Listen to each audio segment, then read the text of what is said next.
Genesis chapter 19. Sodom and Gomorrah.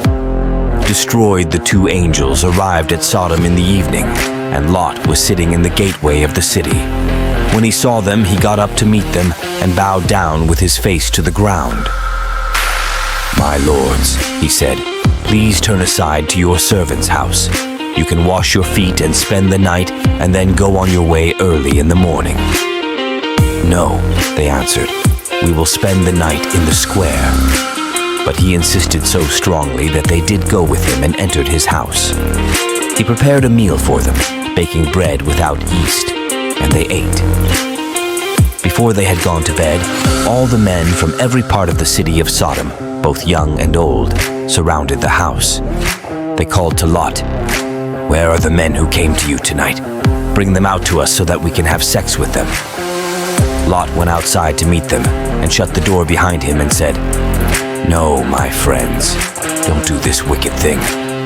Look, I have two daughters who have never slept with a man. Let me bring them out to you, and you can do what you like with them. But don't do anything to these men, for they have come under the protection of my roof." "Get out of our way," they replied. "This fellow came here as a foreigner, and now he wants to play the judge. We'll treat you worse than them."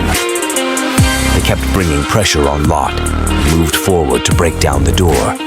But the men inside reached out and pulled Lot back into the house and shut the door. Then they struck the men who were at the door of the house, young and old, with blindness so that they could not find the door. The two men said to Lot, "Do you have anyone else here? Sons-in-law, sons or daughters, or anyone else in the city who belongs to you? Get them out of here because we are going to destroy this place. The outcry to the Lord against its people is so great that he has sent us to destroy it." So Lot went out and spoke to his sons-in-law, who were pledged to marry his daughters. He said, "Hurry and get out of this place, because the Lord is about to destroy the city." But his sons-in-law thought he was joking.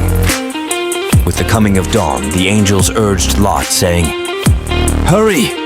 Take your wife and your two daughters who are here, or you will be swept away when the city is punished." When he hesitated, the men grasped his hand and the hands of his wife and of his two daughters and led them safely out of the city, for the Lord was merciful to them. As soon as they had brought them out, one of them said, "Flee for your lives.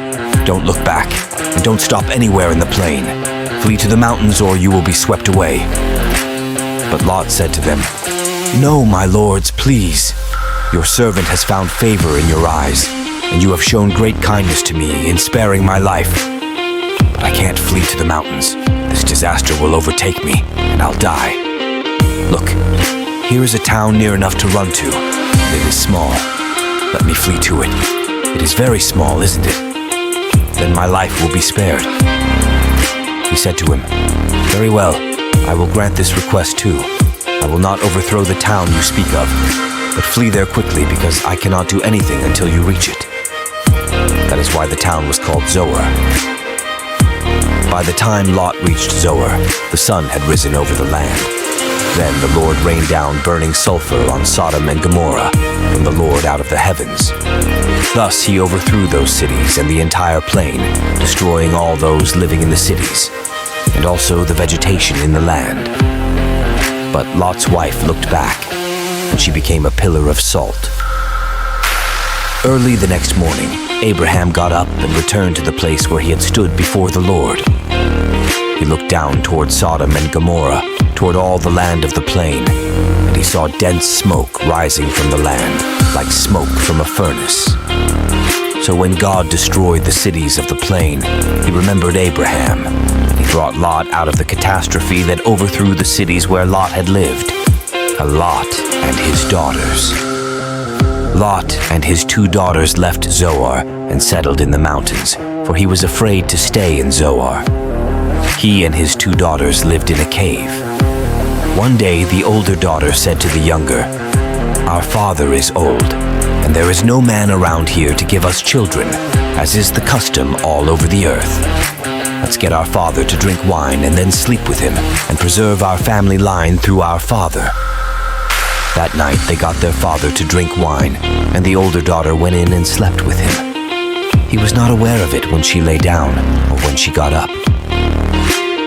The next day, the older daughter said to the younger, "Last night I slept with my father.